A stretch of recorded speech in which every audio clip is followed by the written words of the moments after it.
it. Like it's very user friendly. You sign in. So is this you? Are you Julissa? Are you fourth grade? Is this your birthday? Are you at Escobar? Yes, it's me. Okay, go ahead and click on next. This is you.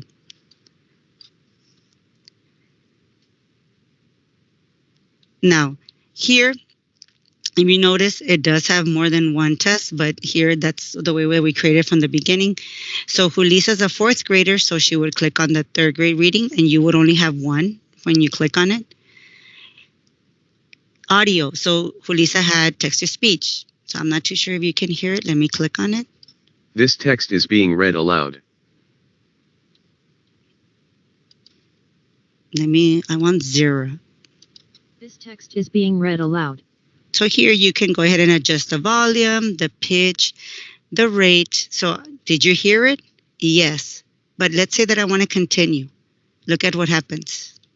Please check before continuing. So you have to acknowledge that you heard it. I heard it. Okay.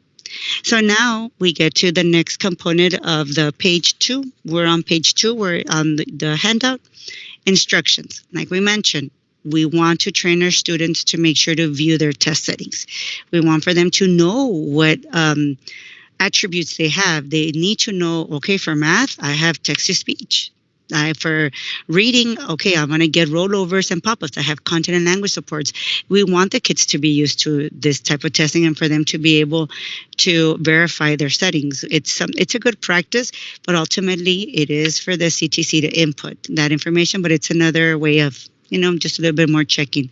And here, view test attributes. So for this test, the print size, I can make it larger. Any student can change it. The size, or I'm just leaving the default right now.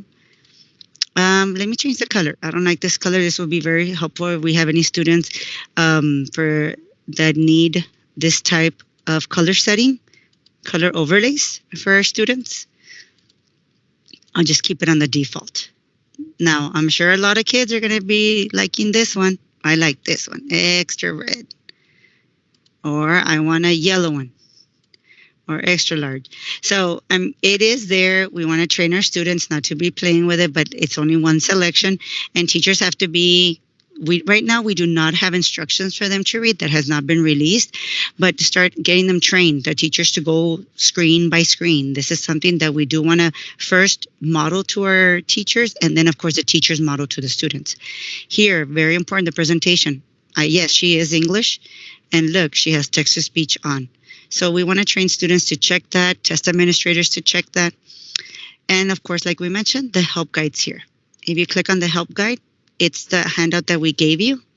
It talks about the navigation, very detailed instructions about the tools, what type of calculators will be available right here on the system for these assessments. Now, just keep in mind that some calculators, you do need to qualify for them, and some are going to be, they must be given to every student, depending on the assessment, of course. So here's a very good description of what's on there for the guide, the highlighter tool, and it'll tell you, you're going to find it in the context menu. The part that I would like for you to highlight in yours, on your handout, would be the pause rules right here. You can do me a favor if you have your handouts there with you.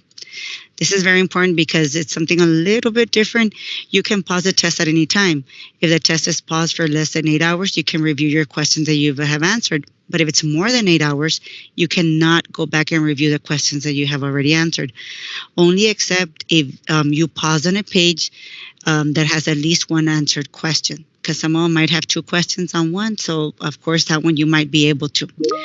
When you resume the test, the first page with unanswered questions will appear.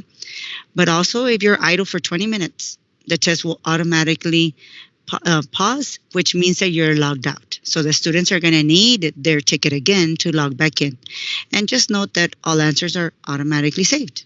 You do not lose them when you pause the test.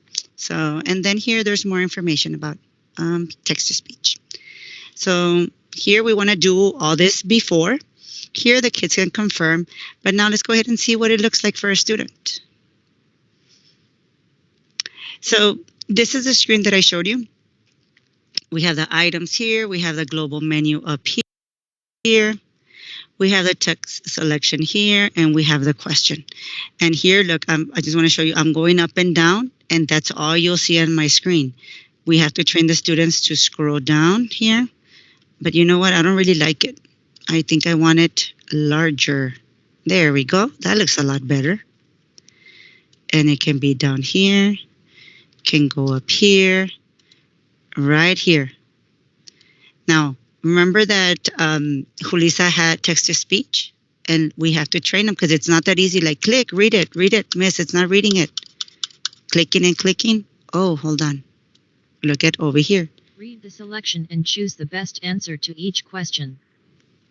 Carter is excited about the New Year's Eve sand sculpture So I did want to, that might be a little bit different for our students to where they're going to say, Miss, it's supposed to read it to me. It's not reading it to me. Of course, it's not going to read you the story, but it will read you the pre-read section. But it's a little hidden. So just that is something that we do have to show our students that qualify for that. Something else that I wanted to show you here, this passage right here will have 5 questions. And right here, it does show you, you want to mark it for review, a sticky note. Here's where it's going to read it to you now.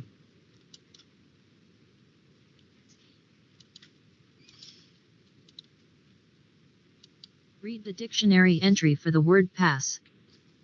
Pass verb 1 to ignore, 2 to move by, 3 to throw or hit a ball to a teammate, 4 to complete a class successfully. Which meaning best matches the way the word passed is used in paragraph 7?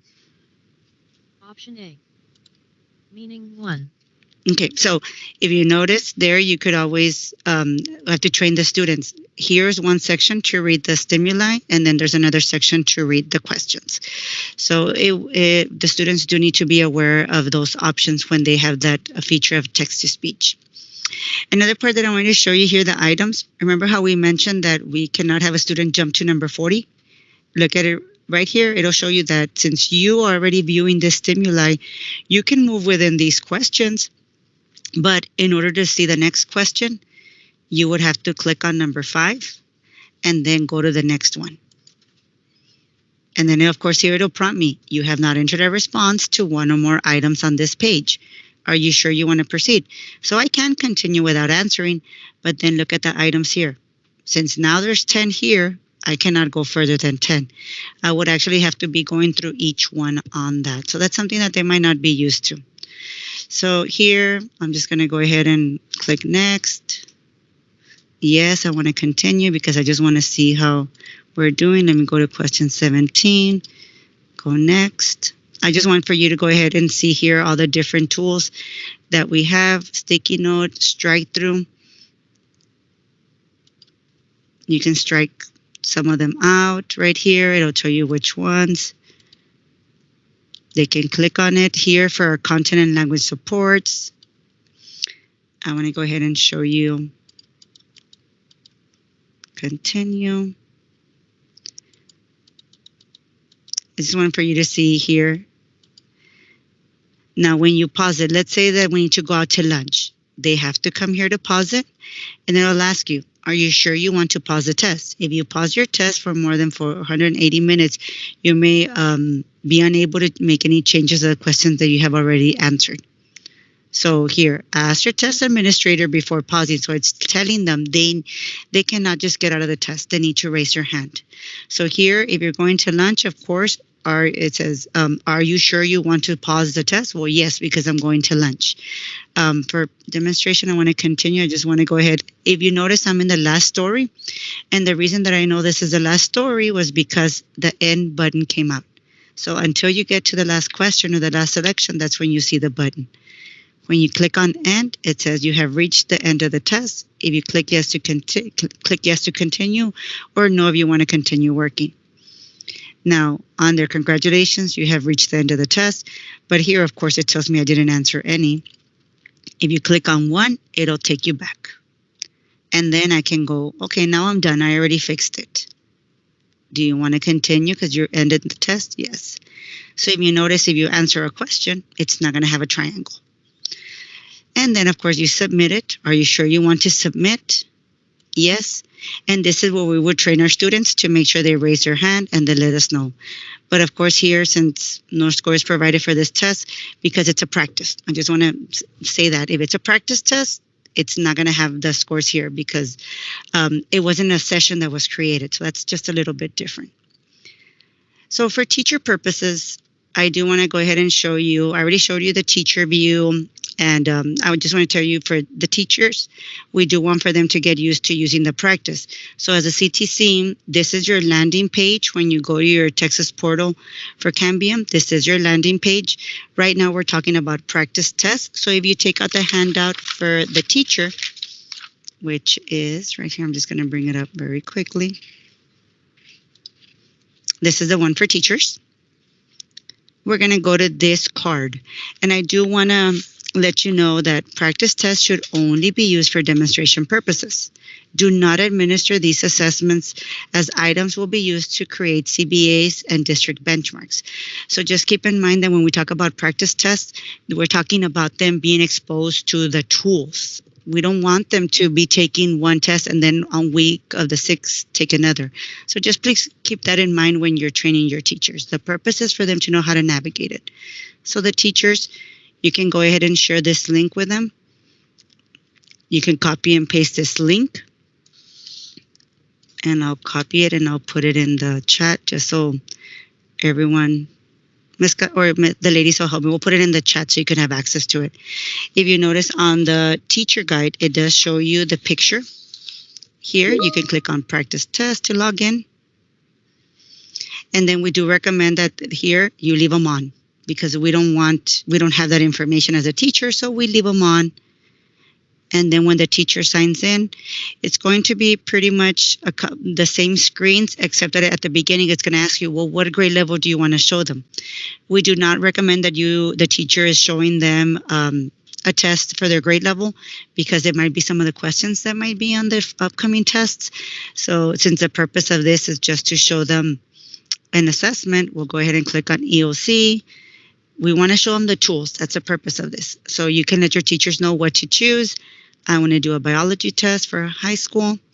And then here, if you're going to be demonstrating this to your students, we do want to show them everything that might be available, because we don't know, some kids have content and language supports and some do not. So for demonstration purposes, we do encourage that they turn it on. When here, that's the only difference. When you're practicing and you select them. When the students take the test, they're already going to be there for them. And then we go to the same screens one more time. Check the audio.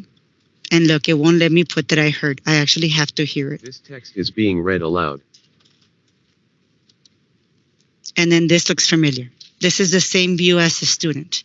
So we are recommending that you show this to your teachers. Make sure that they're aware. Let them, play with the system, and that they try that out for them to be able to present it to our students. So I'm going to go ahead and go back to the PowerPoint here. And right now we'll have time. Let me project it. So now that we already showed you the full process of the BOY, their students already took their assessment. You have their scores. So these are the next steps. After completing the BOY assessment, the campus will review the BOY assessment scores. Then you will determine which students will need accelerated instruction. But just keep in mind that if the student did not meet approaches level in the spring start, they need to take it. They need to have accelerated instruction. And you might say, well, Miss, they took the BOY and they passed it. But the HB 4545 states that where if there's a star score, we must use that score. Then the next item, but if the student did not participate in spring and they did not meet approaches level in the BOY assessment, they would need the accelerated instruction. So this is kind of the final part. After they take the test, this is what would be required. Now, just to sum up, these are going to be resources that will be available. A lot of them have already been emailed to you. Our guides, and like Ms. Gonzalez mentioned at the beginning, This training does not replace you reading the manuals, highlighting your manuals. It's a new system for you. It's a new system for us, but we're ahead of the game. We're already learning it. And if we know it now, we practice it now. Guess what? When STAR comes around, when TELPAS comes around, we're ready. We already know the system. They do take a lot of feedback. Cambium, we found some little glitches and we call them, and sometimes they don't have all the answers, and sometimes we're learning together even with them, but they're very receptive to our feedback. So any input, a lot of times that items that we were